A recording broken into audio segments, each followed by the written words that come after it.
Recent research has uncovered new sources that give us a clearer picture of Hitler's Wehrmacht than ever before. The files give new answers to old questions. They illustrate how little separated good and evil. They reveal in a horrific way how people were abused and manipulated. And they show how many refused to heed their conscience.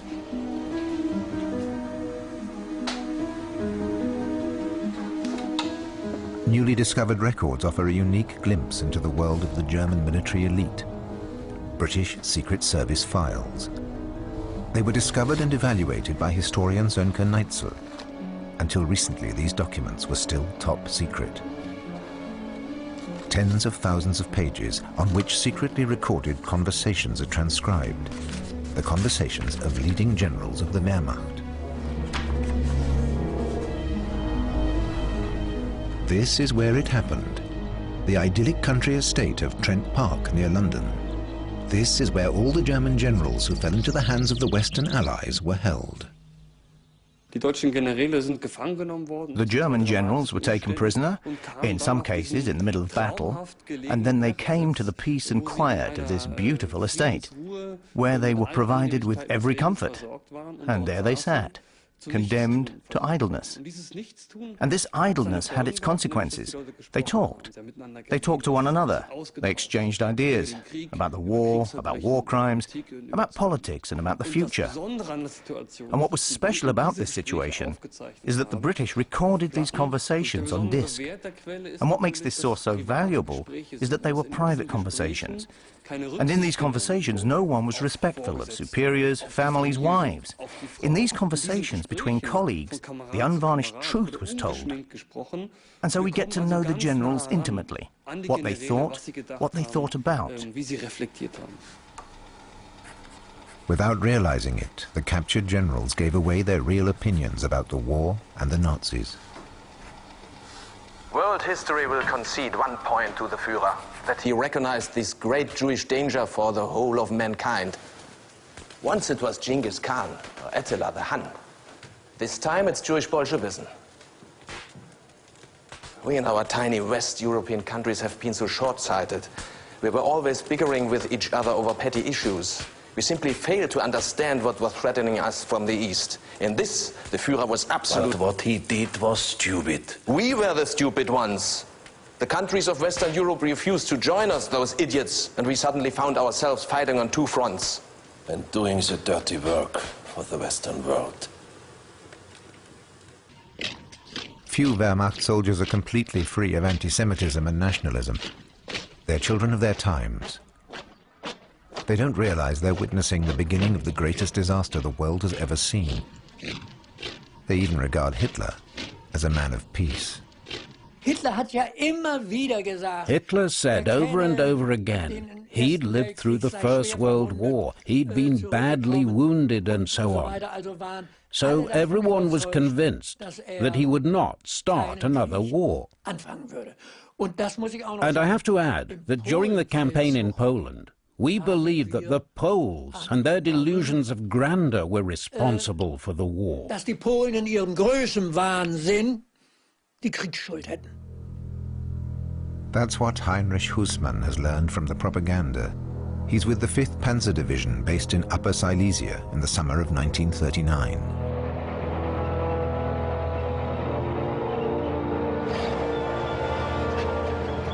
On September the 1st, the tanks crossed the border into Poland.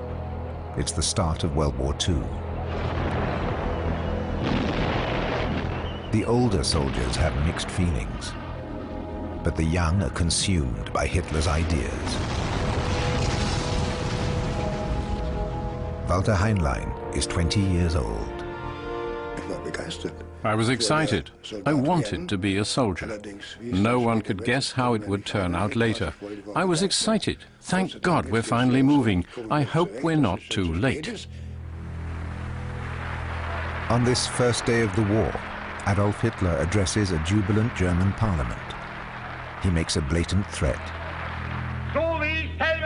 Just as I myself am prepared at any time to risk my life, anyone can take my life as long as it's for my people and for Germany.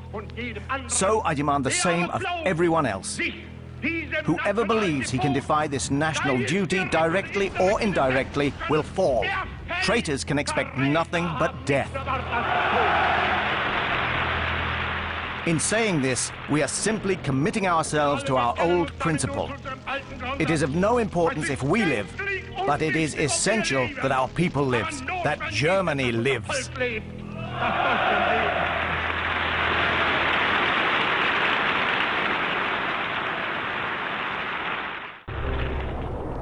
The soldiers are not prepared for the horrors of war.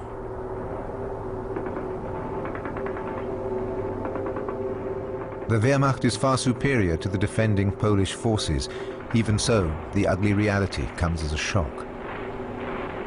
But the men can't give vent to their feelings. On September the 2nd, we had our first casualties. 2 men in our company were killed in the attack on Pless. The Poles had a line of bunkers there, and we were supposed to take these bunkers, where they had heavy machine guns, small cannon. We were supposed to take them, I almost said, with our bare hands. We couldn't do it. Approximately 1.8 million Wehrmacht soldiers have been mobilized. They're going to war under the command of the generals. Men like Infantry General Johannes Blaskowitz, the son of a pastor from East Prussia. His mother died when he was still a baby. He was raised in military academies, the elite establishments of the Prussian aristocracy.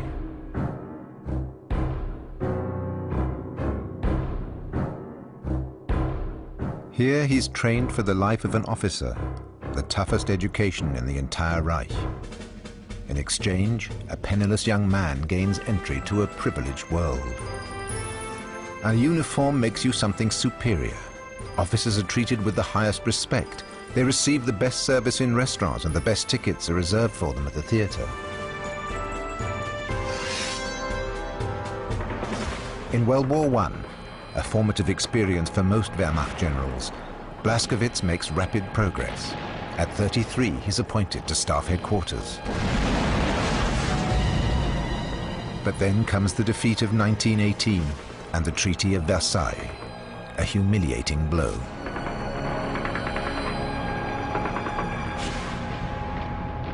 The German army is cut to 100,000 men. The generals want only one thing: the return of their former power. Johannes Blaskowitz, now a colonel, is accepted into the new army, but he's given administrative duties. For the time being, there's no hope of career advancement.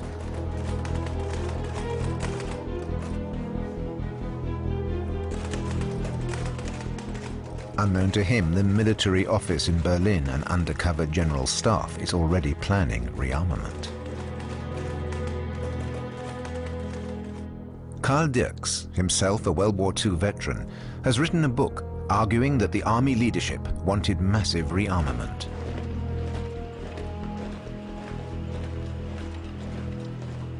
This rearmament had been planned since 1923, after the occupation of the Ruhr by the French. At that time, the whole process was simply called a patriotic task.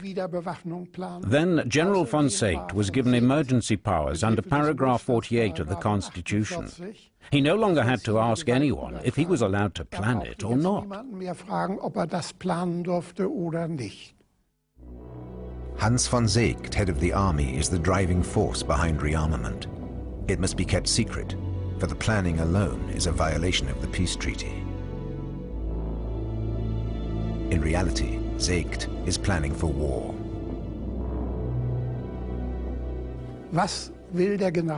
What will the General Staff need in case of emergency? With that in mind, they calculated the necessary divisions and their equipment, and then they tweaked the plan so that it could be put into effect at a moment's notice. That was the purpose of the plan. It was actually a blueprint for the necessary materiel, finances and personnel. They finally settled on a figure of 3.75 million soldiers. When Hitler comes to power in 1933, plans for the deployment of the Wehrmacht are ready. Karl Dirks has shown that the Wehrmacht of 102 divisions, with which Hitler begins World War II, corresponds exactly to the blueprint of the generals. Everything is ready for Hitler. Rearmament now moves ahead at top speed. The effects can be felt in everyday life. All at once, everyone was wearing a uniform. Within 8 months, everyone was. There were people, public officials who were employed at government agencies and were civil servants.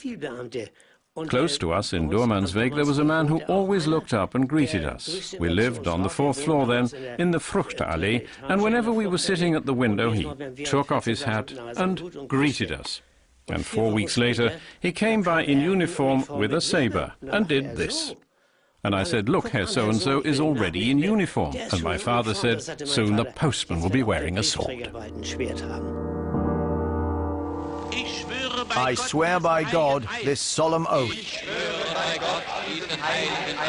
that I will always serve the Führer of the German people and Reich, Adolf Hitler, that I will always be ready to lay down my life for this oath.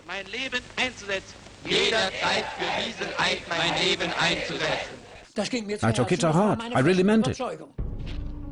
From 1934 on, millions of manipulated young men had to swear allegiance directly to Hitler, a man who is planning a war of conquest. The idea came from the Wehrmacht leadership itself. Some of the generals hoped that by this overt act of loyalty, they will preserve the military's independence. They're wrong. The Minister of War, Werner von Blomberg, is the first to suffer the consequences. In 1938, Blomberg is dismissed for marrying a former prostitute. Hitler himself was best man at the wedding. He feels he's been deceived. He exploits the situation for his next move. There's only one man he can trust to take charge of the Wehrmacht: himself.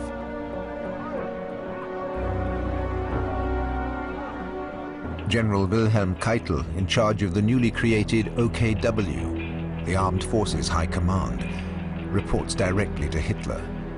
Franz Halder becomes Chief of Staff of the Army High Command. The two organizations become permanent rivals, ideal conditions for Hitler's intrigues. Panzer General Wilhelm Ritter von Thoma knows the Army High Command well.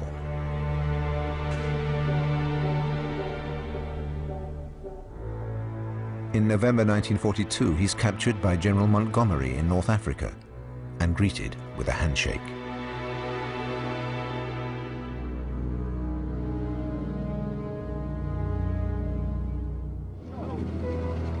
The British are experts in dealing with high-ranking prisoners. First, they question them and keep them in basic accommodation, the same treatment given to an ordinary soldier. After they've suffered these disagreeable conditions for a while, they're taken to the more salubrious surroundings of Trent Park. The idea is they'll feel comfortable here and converse freely with one another, not suspecting their every word is recorded by the microphones of the British Secret Service. It works. Thoma speaks quite openly about the Army's leadership. I tell you, don't expect anything from the general staff. 99% of them are completely spineless.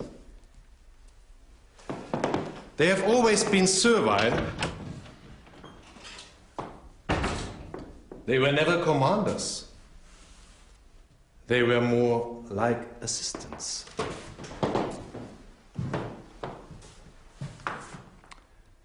Which is why most of them have no backbone. It's their upbringing, of course.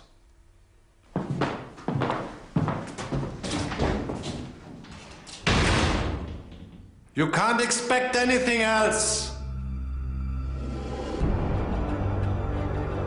Hitler is mistrustful of his generals too, since he hasn't got them completely under his control. But he knows how to get his way. The generals are no match for him.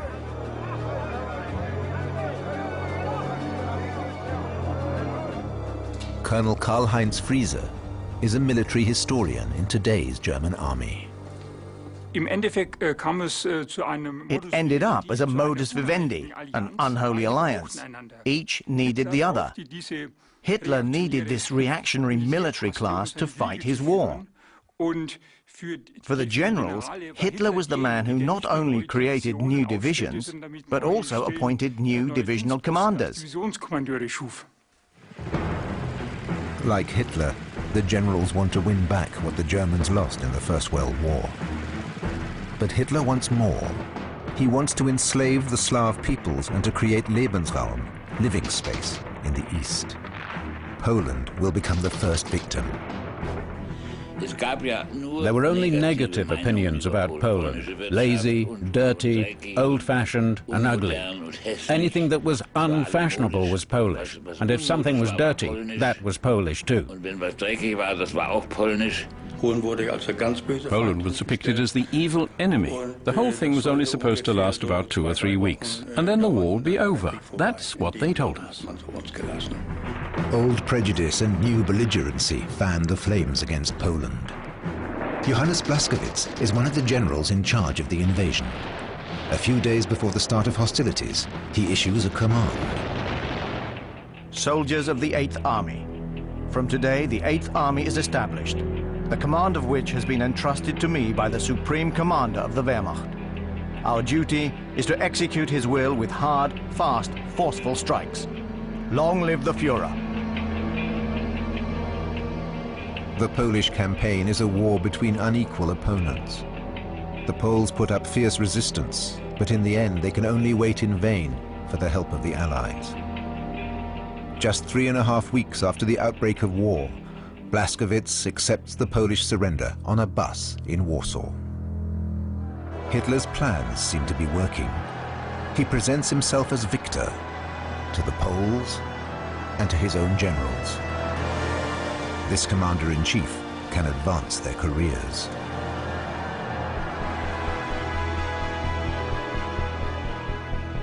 Soon after the victory parade, General Blaskowitz is awarded the Knight's Cross. He becomes head of the German occupation forces in Poland with the title Commander-in-Chief of the East. He's still a loyal, hard-working general in Hitler's Wehrmacht. But he slowly begins to have misgivings. This war is different from previous ones. In the area under his command, Jews are being harassed, pressed into forced labor, abused, and even shot. The generals only talk about it behind closed doors.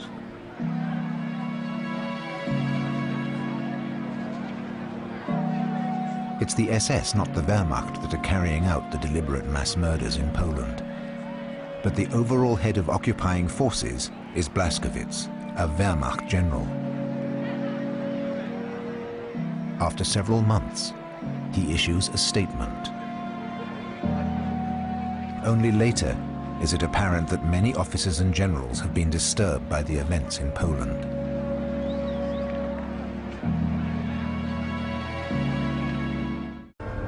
September the 4th, 1939, Częstochow in southern Poland, the 4th day of the war.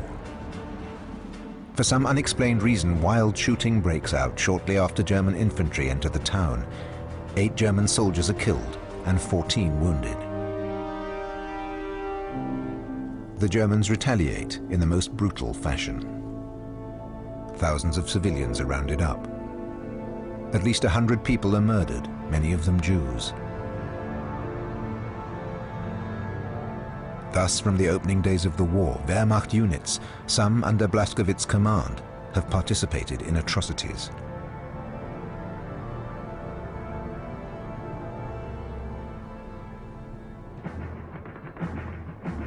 In this case, the original shooting seems to have been friendly fire. Nervous German soldiers shooting at their own comrades. It was nothing unusual for their nerves to get the better of young soldiers. If you have a weapon in your hand, then your hands tremble. You don't know what you're doing anymore. You run through the area and don't know where you're going. And in that situation, you're happy if someone comes and says, "Soldier, get down," or "Take cover," because then you're out of sight, out of the line of fire. Nervous soldiers and aggressive Nazi ideology. A potent mix. Private Heinrich Hußmann records his experiences in his diary. September 10th, 1939, Upatov, Jews' paradise. I believe at least 85% of the inhabitants are Jews, and that's what it looks like. A terrible stench everywhere. And the Jewish shops are worst of all. They demand outrageous prices. We wouldn't dream of giving these vermin so much money. Anti-Semitism was not rare in the Wehrmacht, but other soldiers are much less prejudiced. We were in a small village, and along came a young lady, maybe 25 or 30,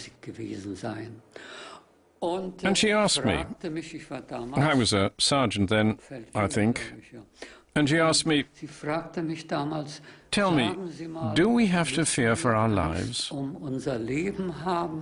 And I realized that she was probably a Jew. I said to her, "Well, as far as I know, you don't need to be afraid."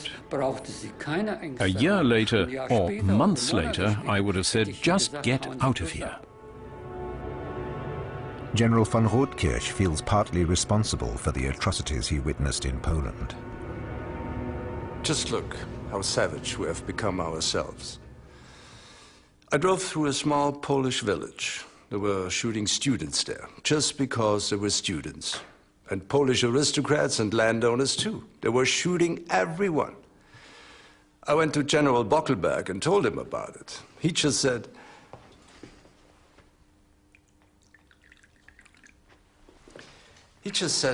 "Now listen to me.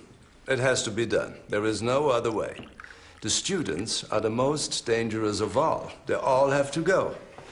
And the aristocrats, they're always going to make trouble. And don't get yourself so horribly worked up. If we win the war, it won't matter." I said, "Herr Generaloberst, that may be. But first of all, I will have to get used to these new principles."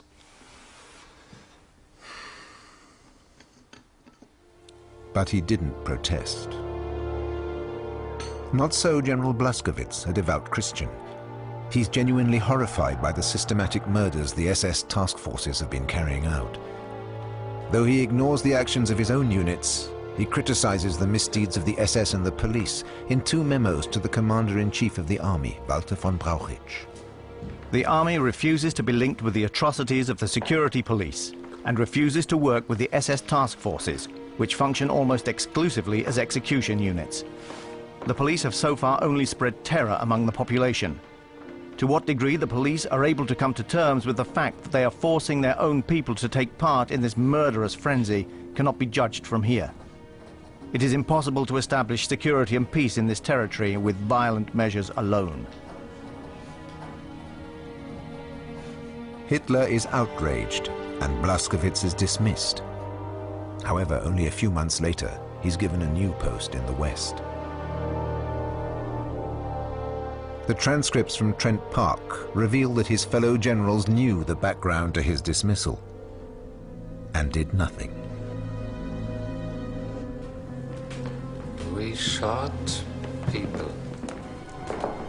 It started in Poland as early as '39.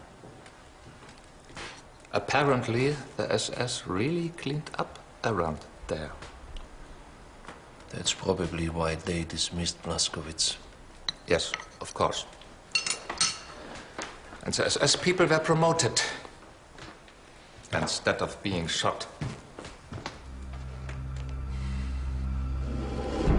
Shortly after victory in Poland, Hitler reveals his next plan to the generals.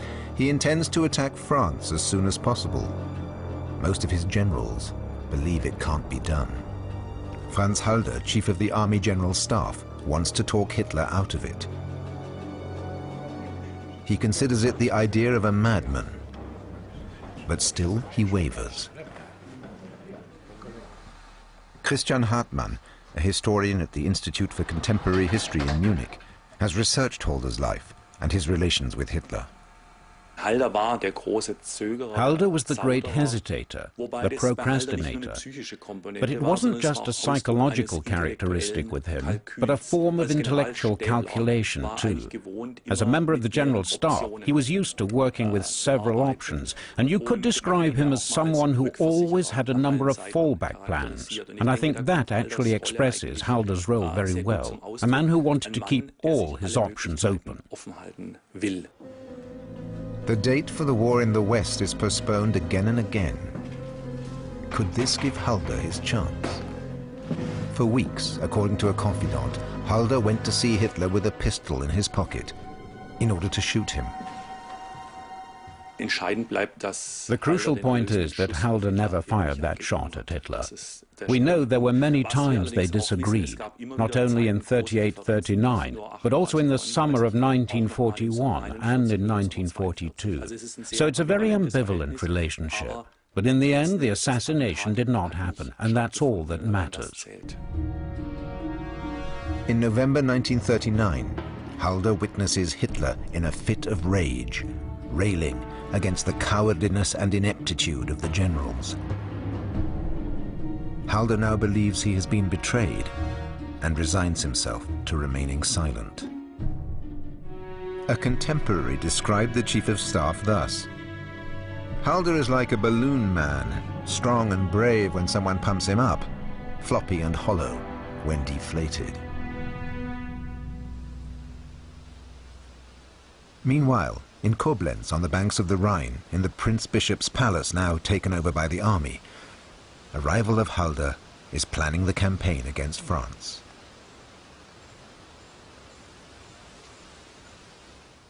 General Erich von Manstein, Chief of Staff of the newly formed Army Group A. Together with Panzer General Heinz Guderian, Manstein has developed a totally new concept. He doesn't think in fixed positions like First World War strategists. His will be a mobile war, a rolling attack that never stops, spearheaded by motorized units. The idea runs counter to the thinking of all the generals of Europe. From a military standpoint, it's revolutionary, but it poses immense logistical problems.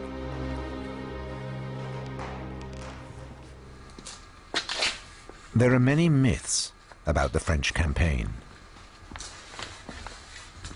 Research by military historian Karl-Heinz Friese has traced some of them back to their roots. The Germans did something really crazy. Following General von Manstein's plan, they charged their tanks through the mountainous forests of the Ardennes and caught the Allies completely off guard. The second thing was, this was the first ever operational use of tanks. The Allies had over 4,200 tanks at their disposal, strung out along the entire front. But the Germans concentrated their 2,400 tanks mainly in the Ardennes, broke through there and caused a huge surprise. The surprise attack is to come through South Belgium, where no one is expecting it. No one worries about infringing the neutrality of the Benelux countries. This is the famous sickle cut. Manstein's sickle cut idea was so stunning. It sounded so crazy. It was like Hannibal crossing the Alps with his elephants. You would have thought it had sprung from the imagination of Jules Verne, not from the methodical, pedantic mind of a German general. And so the Allies were taken by surprise. The weak point in Manstein's plan is that the sickle cut will expose a 100-kilometer flank to the Allies. It's a huge gamble. The inventor of the Manstein plan became its first victim, for General von Manstein was relieved of his position, and the plan was declared too adventurous, simply crazy. Army Chief of Staff Halder exiles Manstein to an unimportant post in the provinces, but Manstein still manages to present his plan to Hitler. The irony is that Hitler can't stand Manstein and doesn't grasp the full significance of his plan. Nevertheless, Manstein becomes the key creative mind for the invasion of France. He naturally considered it his greatest achievement, and we at home knew that it was his idea. But he was, of course, not very happy that everyone else involved, including Hitler, were now claiming the credit. And that Hitler sold it as his own brilliant idea and deed. After the fact, Hitler was celebrated by Nazi propaganda as the creator of the sickle cut. But truth be told, he didn't even really understand the idea. Thus concentrated, the tanks are to push through northern France all the way to the Channel, with full aerial support and virtually without stopping. There hasn't been a campaign like it in all military history.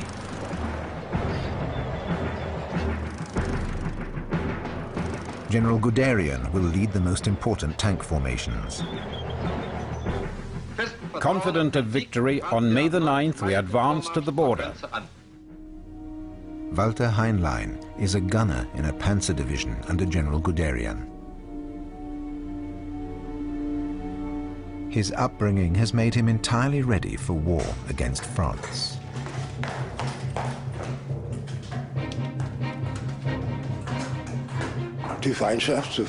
Animosity towards the arch-enemy France was hammered into us over and over again. We said it was natural. We wanted to get back the regions we had lost in 1919. They always told us that in school too. Neighbors are enemies, the spirit of the times. On May the 10th, 1940, the attack in the west begins. The rapid advance units of the Wehrmacht are to push forward through the Ardennes in southern Belgium. The countryside is so hilly and the roads so narrow, they're considered to be impassable for tanks. They take the risk. More than 40,000 vehicles have been prepared for the attack.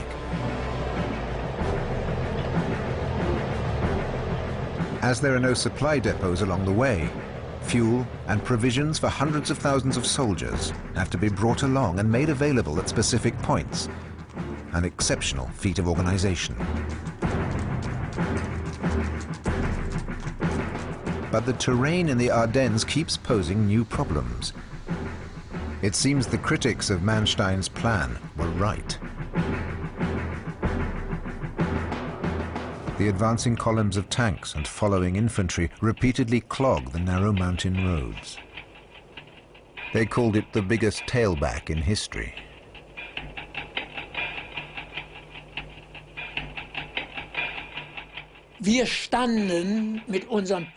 Our tanks were just standing there. I was in the mechanized infantry, and we just sat in our vehicles.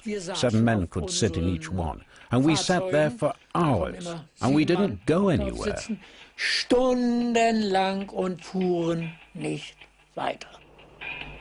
If spotted, these stationary vehicles would be an easy target for enemy air forces. We were blocking the road so much with our vehicles and our tanks that they said, "Leave no distance between the vehicles, close up." Eventually they succeed in unraveling the tailback. The Allies had not expected an attack through the Ardennes, so there are few casualties along the way. The element of surprise is crucial.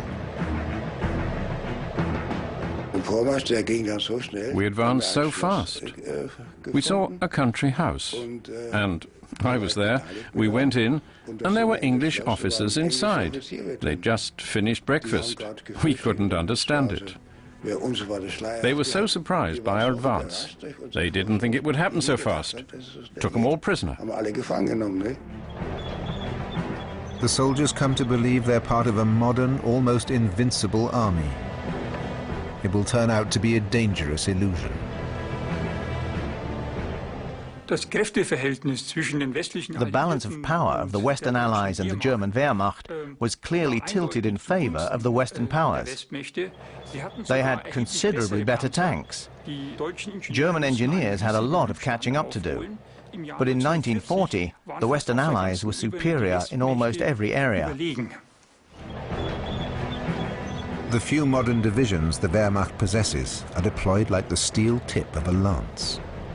Out of a total of 157 divisions, only 10 have tanks, and only 6 are fully motorized.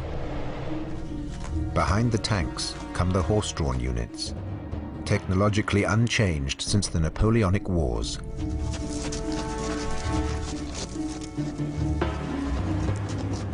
The vast majority of soldiers march on foot.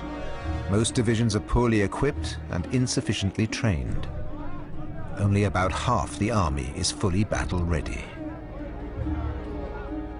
Yet the ideas behind the army are modern, especially the system known as mission command.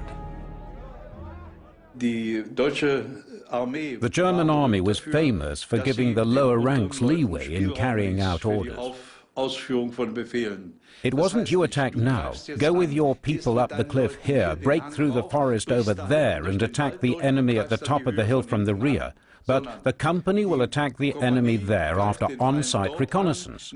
Lieutenant so-and-so will lead the attack, and then he could choose the best position for the attack with information those behind the lines couldn't possibly know.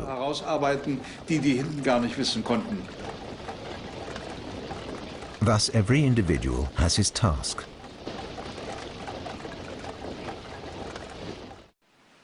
A bunker near the town of Sedan in France, the next obstacle to the Wehrmacht south of the Ardennes. The valley of the Maas is like one gigantic fortress. The Germans had won an important victory here in 1870. Hitler wants the army to pause after taking Sedan. Yet in Manstein's plan, the Maas is just one point in the advance to the Channel, which is to continue without interruption. Conflicts in the Wehrmacht leadership have become inevitable.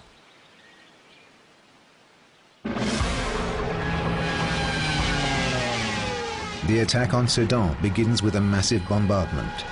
The French put up desperate resistance, but the defenders are finally overwhelmed. Now Walter Heinlein finds out about the terrible side of war. We came to the Maas, and then we realized the enemy was there too. Then we really came under fire. We had our first casualties. And then you get a little... You start thinking, what's going on? War isn't a cakewalk after all. Heinlein's early enthusiasm soon evaporates.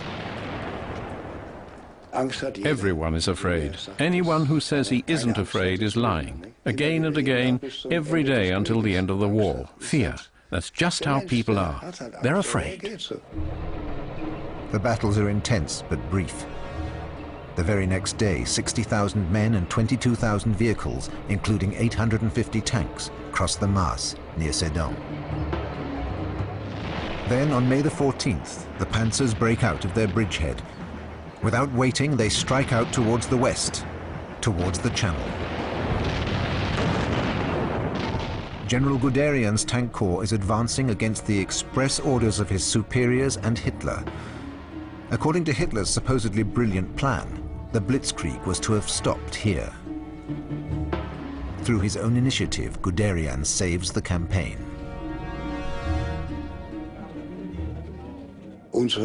We were surprised by the rapid advance, and it was Guderian who set the example. Just straight ahead, without any concern for what was to right or left. Straight ahead. That was our motto throughout the entire war. Guderian gets his way, and his tactics seem to succeed. A mid-level general of the Wehrmacht has shown up the commander-in-chief. It's very embarrassing for Hitler. 10 days later, the Wehrmacht is almost at the Channel. Manstein's plan calls for an encirclement of the Allied armies in Belgium, preventing their retreat through the port of Dunkirk. But then something extraordinary happens. Hitler orders the attack to halt. For 3 days, the panzers don't move. The generals feel like hunting dogs held back in the heat of the hunt. They watch their prey escaping. The order to stop before Dunkirk was a critical mistake. Many people still scratch their heads about it today. Did Hitler intentionally let the British escape across the Channel? The soldiers can't believe it. We thought, why aren't we moving? We've everything we need. With our tanks, we can just throw the English into the sea. And we weren't allowed to. And then came the Luftwaffe. Of course, they bombed the ships, and of course they missed most of them. Not everything went right. And then, unfortunately, a lot of the English troops escaped across the water. From Dunkirk, the bulk of the Allied armies are evacuated across the Channel. 340,000 men. Only vehicles and heavy equipment are left behind. Later, I learned the Führer gave an order that there was to be no shooting at the retreating British. The expeditionary force was to be allowed to reach the ships. We said, what nonsense! And our commander replied, well, the English, they're Vikings, that's a Germanic race. At that time, the insanity about race was everywhere.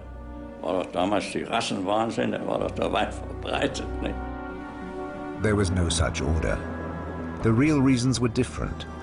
To ensure the rapid success of the operation, the Army High Command had taken important decisions without consulting the Commander-in-Chief. Once again, Hitler felt ignored. Hitler didn't want to stop the tanks at Dunkirk at all. He wanted to stop the generals. At Dunkirk, for the first and last time, there was a revolt of the Army High Command against Hitler. A kind of power struggle, a showdown. And Hitler won. It was basically a revolt against him as military leader. And now he made an example and ordered, as a matter of principle, that the tanks must stop. Hitler's ploy works. The generals have lost a crucial showdown. For him, that's more important than 340,000 of the enemy escaping.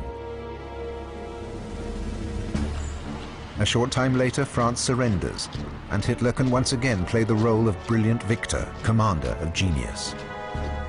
A large part of France is occupied by the Wehrmacht.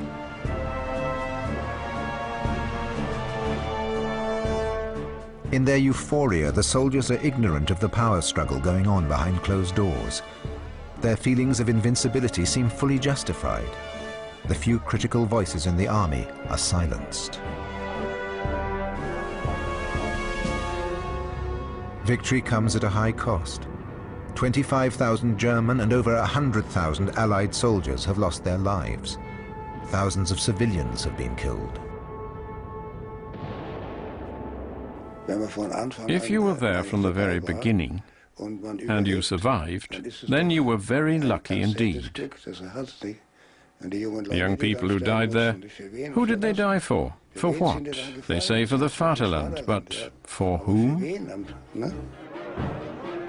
An important shift has taken place in the power structure of the Reich. Now more than ever before, the Wehrmacht is at the mercy of the dictator's whim. The military leadership has become a passive tool in Hitler's hands. At Trent Park, the captured German generals wonder how it could have come to this. No matter how hard I try, I just can't get into my head what it was that made us follow that maniac Hitler. And how did it begin? The officers were so unpolitical, and they believed that the government was just as honest as they were. If it had been a democratic government, we never would have believed them. It was the national spirit. He wrapped himself in the cloak of national spirit, and he deceived us. From a negative, from a criminal point of view, the Nazis did what they did extremely well, and so logically. The clique around him, they are to blame. They all should have said to him, "My Führer, now it's..." Perhaps he wouldn't let them say anything. In 1940, Hitler, his army, and many ordinary Germans are intoxicated by the victory in the West. The prestige of the Nazis is at its highest point. Hitler need no longer fear opposition from the army.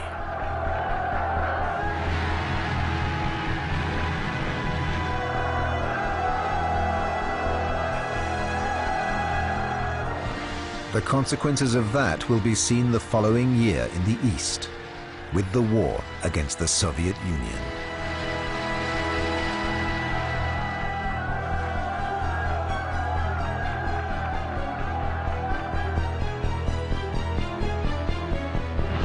This engrossing new series continues tomorrow at 5 as part of our Frontline sequence.